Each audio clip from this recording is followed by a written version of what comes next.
নমস্কাৰ বন্ধুসকল, আপোনালোকে চাই আছে ক্ৰিকেট নিউজ। আজি আমি আলোচনা কৰিবলৈ আহিছোঁ ফাইনেল মেচখনৰ বিষয়ে। আজি ফাইনেল মেচখন ৰাতি 8 বজাৰ পৰা আৰম্ভ হ'ব আৰু এই খেলখন হ'ব আহমেদাবাদ ষ্টেডিয়ামত। আৰু এই খেলখন আপোনালোকে দেখিবলৈ পাব 8 বজাৰ পৰা।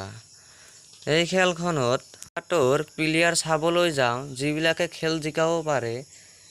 তো হাৰ্দিক পাণ্ডিয়া, সুমন গিল ভাল খেলিব লাগিব, মাৰ্কুট ভাল খেলিব লাগিব।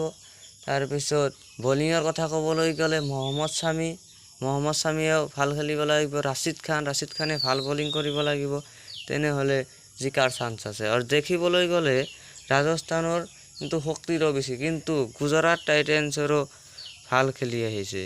গুজৰাট টাইটেন্সে ৰাজস্থানক এইবাৰ দুইবাৰ খেলাত দুবাৰে হেৰাইছে আৰু এইবাৰ দেখাৰ বিষয় হ'ব ফাইনেলত কি কৰে। তেওঁলোকৰ হাৰ্দিক পাণ্ডিয়াই যদি উইকেট ধৰি ৰাখিব পাৰে, লাষ্টক গেলি খেলিব পাৰে, তেনেহ'লে জিকাৰ চান্স বেছি থাকে। আৰু যদি ক'বলৈ যাওঁ ৰাজস্থান ৰয়েলছৰ, যদি জছ বাটলাৰে অপেনিং ভাল খেলি যায়, তেনেহ'লে জিকাৰ বহুত চান্স থাকে। আপোনালোকে দেখিছে যে 4টা শতক কৰিছে জছ বাটলাৰে। তো জছ বাটলাৰে যদি ভাল খেলে, তেনেহ'লে খেলখন জিকাৰ চান্স থাকে। আৰু সঞ্জু চেমছেমেও যদি ভাল খেলে, এছএলও যদি ভাল খেলে, তেনেহ'লে জিকাৰ বহুত চান্স থাকে।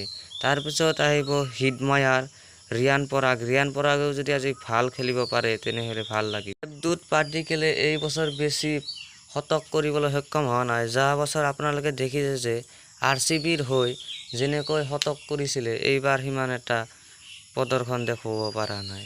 আৰু বলিঙৰ কথা ক'বলৈ গ'লে নম্বৰত ক'বলৈ লাগিব ইজবাণ্ডাৰ চাহিলে উইকেটৰ ভিতৰত 1 নম্বৰত আছিল, ইথান বাৰু 2 নম্বৰত আছে।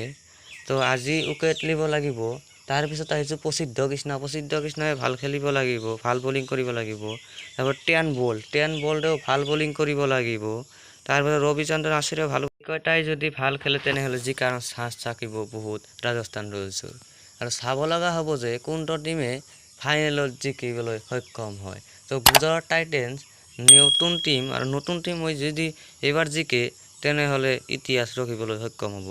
আৰু ৰাজস্থান ৰয়েলছেও এইবাৰ যদি জিকে, 2বাৰ জিকিবলৈ সক্ষম হ'ব ৰাজস্থান ৰয়েলছে। আজিৰ ভিডিঅ'টোত এইখিনিয়ে আছিল। তো চেনেলটোত যদি নতুনকৈ আছে, চেনেলটো ছাবস্ক্ৰাইব কৰিব আৰু বেল আইকনটো বজাই দিব।